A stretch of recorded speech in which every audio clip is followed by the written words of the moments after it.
Jerusalem overflowing with Western presidents, premiers and potentates, all descending on the Holy City to recall the Holocaust and speak out against anti-Semitism some 75 years after the liberation of Auschwitz. It is a gathering like nothing Israel has experienced before. But an event that might seem to be focused squarely on the past has been caught up in controversies and concerns of the present, with violence against Jews on the rise in Europe and North America, and with a noisy row between Russia and Poland over their roles in the start of World War II playing out this week on Israeli turf. The kings of Spain, Belgium and the Netherlands, Britain's Prince Charles and the presidents of Russia, France, Germany, Italy and Ukraine are among those leading nearly 50 delegations attending the events. They begin with a Wednesday dinner at the residence of President Reuven Rivlin of Israel and culminate in an afternoon ceremony Thursday at Yad Vashem, the hillside Holocaust memorial in Jerusalem. Auschwitz, the largest of the Nazi death camps, was a vast complex in occupied Poland near the town of Oświęcim that received some 1.1 million Jews and 200,000 Poles, Russians, Roma and others between 1940 and 1945, of whom 1.1 million were killed. For Israel, the participation of so many world leaders is a point of pride. Only the funerals of Prime Minister Yitzhak Rabin and former President Shimon Peres attracted more, officials say. But the turnout also points to the seriousness with which anti-Semitic rhetoric and violence is viewed in the West and in Israel, and offers representatives of countries considered hotbeds of anti-Jewish hatred a chance at least to demonstrate their revulsion for it on an international stage. The event at Yad Vashem will feature speeches by representatives from 4 of the main Allied powers, Vice President Mike Pence, President Vladimir V Putin of Russia, Prince Charles and President Emmanuel Macron of France. Germany's President, Frank-Walter Steinmeier, who has called World War II a «German crime» and apologized for the Holocaust, will also speak, as will Mr. Rivlin, Prime Minister Benjamin Netanyahu and event organizers. Jerusalem is only the first stop for some of the leaders participating. The actual anniversary of the liberation of Auschwitz by Red Army troops, on January 27, 1945, will be observed, as it is each year, at the site of the infamous death camp on Monday. In addition, Mr. Rivlin is to address the German Bundestag, in Hebrew, at Mr. Steinmeier's invitation on January 29. President Emmanuel Macron of France erupted at Israeli security officers late Wednesday before entering a French church in the Old City of Jerusalem, apparently angered by something that had occurred outside. Witnesses said he demanded to enter the Church of St. Anne, a 12th-century Roman church near Lions Gate that was restored by the French government after the 1967 Six-Day War, with his own security only, and not with Israeli bodyguards.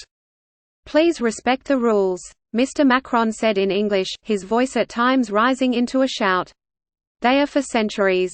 They will not change with me, I can tell you. So everybody respects the rules. Please." Mr. Macron appeared to be objecting to something that occurred before entering the church. "I don't like what you did in front of me," he told Israeli security officers. "Go outside. I'm sorry. But we know the rules. Nobody has to provoke. Nobody. Okay?" The French presidency said later on Wednesday that Mr. Macron had reacted to an altercation between French and Israeli security forces but that there was nothing serious and that the French president's visit had continued without further issue. Israeli security forces wanted to enter even though security there is handled by French security, Mr. Macron's office said in a statement, noting that the Church of St. Anne was administered by the French. Mr. Macron reminded that everything in the visit had been going smoothly and that there was no need to start an incident, his office said. Everything returned to normal. The French consulate in Jerusalem is the protector of French holy sites and religious communities in the city, among them the Church of St. Anne. France formally treats Jerusalem as a corpus separatum with special legal status under United Nations Resolution 181, dating to 1947, a consulate spokeswoman said. The fracas was reminiscent of a scuffle between the Israeli police and then-President Jacques Chirac in 1996, in which he accused them of aggressively pushing and shoving his entourage and preventing him from mingling with bystanders. The rough treatment drew an apology from the young Israeli Prime Minister, then in his first year in office, Benjamin Netanyahu. Poland's president, Andrzej Duda, was invited to the Jerusalem gathering but declined to attend over a perceived snub. He was not given a speaking slot, though Mr. Putin was. The two have been engaged in a bitter dispute for months, with each accusing the other of trying to rewrite, and weaponize, history. Mr. Putin has sought to portray the Soviet Union as having saved the world from Nazism, and ignore its own 1939 non-aggression pact with Germany, framing Poland as more a perpetrator than a victim of the Holocaust. Mr. Duda argues that the Soviet agreement with Germany paved the way to war, and that Mr. Putin is reviving old Stalinist propaganda as a modern-day cudgel. I am sorry to say this, but President Putin is knowingly spreading historical lies, Mr. Duda said in an interview with Israeli public television that aired Tuesday. Fueling speculation that the Jerusalem gathering was being given a pro-Russian tilt is that its main organizer is Vyacheslav Moshe Kantor, a Russian Jewish billionaire with close ties to Mr. Putin. His group, the World Holocaust Forum Foundation, held similar events in Poland in 2005 and 2010, Ukraine in 2006, and the Czech Republic in 2015. But Yad Vashem's chairman, Avner Shalev, said in an interview that Mr. Kantor had not exerted any such influence. It's not true. Decisions on who would speak were made many months ago, he said, and to bend to accommodate Mr. Duda would be untenable when many other leaders were denied similar requests. Mr. Shalev said he believed that having so many heads of state, government and parliaments making such a collective demonstration of resolve to fight anti-Semitism was well worth it, though he acknowledged that the Russia-Poland crossfire has been a headache. We're in the business of historical truth, he said. We don't want to play any political game. A last-minute casualty of the dispute was President Gitanas Nausėda of Lithuania, a former Soviet republic, who pulled out of the Yad Vashem event on Tuesday, reportedly in solidarity with Mr. Duda. Mr. Nausėda has joined Mr. Duda in accusing Mr. Putin of trying to sanitize Russia's 1939 pact with Hitler. Tiny Israel has never had to tend to so many VIPs at once, complete with overnight stays and scores of elaborate schedules, and its diplomatic corps, police force and other government agencies were scrambling to prepare. Leaders who attended the Rabin and Peres funerals mostly flew in and out on the same day. The Ministry of Foreign Affairs employs only 5 protocol officers, but many others were pitching in, including retirees. At Ben Gurion Airport, the ministry's Director General, Yuval Rotem, was running from plane to greet officials as their planes landed. Some 10,000 police officers were being deployed to provide security and direct traffic, more than a third of the 29,000-strong nationwide force. Asked on television what he feared most, Ofer Shomer, a local police commander, replied, "Fear is not a word that exists with us." The Israel police force, he said, was prepared for every scenario, from freak weather to sabotage. King David Street, with its luxury hotels housing many leaders, was being hermetically sealed, the police said. And no-fly zones for all aircraft, including drones, were established over the main gathering points, Yad Vashem, the Israeli president's residence, and the Crown Plaza Hotel, where Mr. Pence will be staying.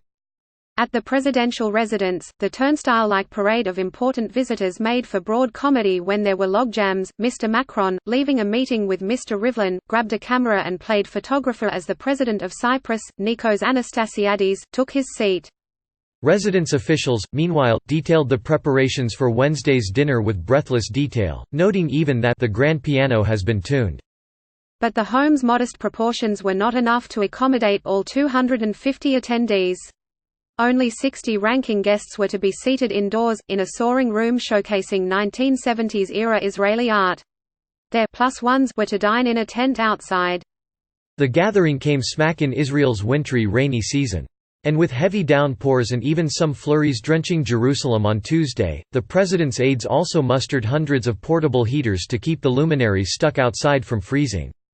For Israel, the gathering comes at a somewhat awkward time, when its political system is paralyzed by a deadlock that has prevented the country from forming a new government. 2 elections last year each ended more or less in a tie. A third ballot is set for March 2, and Prime Minister Benjamin Netanyahu, the longtime right-wing leader, is again being challenged by Benny Gantz, a centrist who was once the army chief of staff. Mr. Netanyahu, who awaits trial on corruption charges, remains at the helm of an interim government. At a campaign kickoff Tuesday night, Mr. Netanyahu resumed inciting against Arab Israelis, saying Mr. Gantz would need their support to form a government. What's worse, a fourth election or a left-wing government dependent for its survival on parties that support terrorism? He asked. Mr. Netanyahu also sought to make the most of a series of bilateral meetings with leaders in Jerusalem for the event, officials say. At breakfast with the French president, Mr. Netanyahu said in a video he posted afterward, he pressed Mr. Macron to deal with the murder of Sarah Halimi, 65, a French Jew who was killed and thrown from her Paris window in 2017. A French court ruled in December that the killer, a native of Mali, was not criminally responsible for his actions. French Jews are a small but growing constituency in Israel. Mr. Gantz, who also met with Mr. Macron and was expected to sit with House Speaker Nancy Pelosi as well, has been courting right-wing support, and on Tuesday he sought to match Mr. Netanyahu's pledge to annex the Jordan Valley, a strategic strip of the occupied West Bank. But Mr. Gantz said he would only do so in coordination with the international community, and then dared Mr. Netanyahu to act on his own promise to prove it was not just empty campaign rhetoric. The one-upsmanship prompted Nikolai E. Mladenov, the United Nations Special Envoy to the region, to warn that Israeli annexation would deal a «devastating blow» to the chances for reviving peace talks and to the prospects for a two-state solution. Many Israelis were hoping that Mr. Putin, the Russian leader, would arrive bearing good news about the fate of one young woman. The country has been gripped for months by the plight of Nama Issacar, an Israeli-American citizen who was arrested before boarding a connecting flight at the Moscow airport on her way home to Israel last April when the authorities found a few grams of marijuana in her luggage. She was sentenced in October to 7.5 years in prison on drug possession and smuggling charges, prompting an outcry in Israel. It soon became clear that Ms. Issachar, 26, had become an unwitting player in a proposed international prisoner swap involving a Russian hacker who was facing extradition from Israel to the United States on computer crime charges, and whom Russia wanted back. The hacker has since been extradited. Ms. Issacar remains in a Russian prison. Prime Minister Benjamin Netanyahu, who spoke by phone with Mr. Putin last week, said he discerned a genuine readiness to reach a solution and anticipated talking about a pardon for Ms. Issachar in a meeting with the Russian president set for Thursday. Reports on Wednesday, citing an unnamed Kremlin aide, said Mr. Putin was to meet Ms. Issacar's mother during his visit to Israel on Thursday. Speculation about the price Israel could pay for a pardon, or at least for Ms. Issachar's transfer to Israeli detention, has centered on historical Russian claims to valuable properties in downtown Jerusalem or in the Old City, or an Israeli show of support for Mr. Putin in his current dispute with Poland over World War II history. Israel and Russia have also been working to ease simmering tensions over a crackdown in Israel on Russians entering the country as tourists, then overstaying or seeking asylum in order to work. In a tit-for-tat, Israeli tourists have been held up at Moscow airport. Israeli officials maintain that quiet diplomacy is the best way to free Ms. Issachar. Her mother, Yafra Issachar, urged activists campaigning for her daughter's release not to hold protests and to treat Mr. Putin with respect. Israel is also paying deference to Russia with a symbolic gesture. Mr. Putin will speak Thursday morning at the dedication of a monument in Jerusalem's popular soccer park to the victims of the German siege of Leningrad, a 900-day ordeal that led to the deaths of some 1 million civilians and left enduring scars on the Russian national psyche. The party-like mood created by the gathering in Jerusalem, despite its somber purpose, gave rise to a good deal of bitterness and ridicule from some in Israel. Reports that only 30 or 40 Holocaust survivors would attend the centerpiece event at Yad Vashem, out of nearly 800 guests in total, including many politicians and wealthy donors to the various organizations involved, led several government ministers to offer up their seats to survivors. About 215,000 survivors are living in Israel, 45,000 of them below the poverty line, according to the Foundation for the Benefit of Holocaust Victims in Israel. An editorial cartoon in the newspaper Yediot Aharonot depicted one survivor in a decrepit room, a debt notice beside him, warming his hands on a space heater and watching a red carpet arrival on television, saying, "How nice that the leaders are coming to honor us." The hosts of a public radio show derided what they said had become the Holocaust Forum holiday, including a reception being held by the mayor of Jerusalem, complete with a disc jockey and an after-party, in an ancient cave beneath the Old City. "I think we've lost it," said one, Asaf Lieberman. His co-host, Kalman Libeskind, complained about the doting coverage of a chef preparing food for some of the world leaders. "I thought of my mother, who in October 1944 was in Birkenau. She was naked and starving," he said. If she were sitting in front of the television, alive, yesterday, he said, she would explode. And Shoshana Chen, a survivor's daughter, said in a radio interview that world leaders needed to do more than give lip service to fighting violence against Jews. "It's not enough to say never again," she said. What are the steps they intend to take to combat antisemitism? The Honorable Mr. Macron, what exactly is he doing to root out antisemitism in his country? Paris Jews are afraid to walk in the street. The King David Hotel in Jerusalem has had to engage in no end of clean sheet diplomacy in preparation for the gathering. For one thing, it is hosting 3 kings, 2 crown princes, 6 presidents and Australia's Governor-General, but who gets the only rocket-proof suite, encased in reinforced concrete and built to withstand a major earthquake? Sheldon Ritz, the ever-discreet but aptly named sales director specializing in the chain's A-list patrons, refused to say, revealing only that rank was weighed against risk and that the decision was made in consultation with security officials.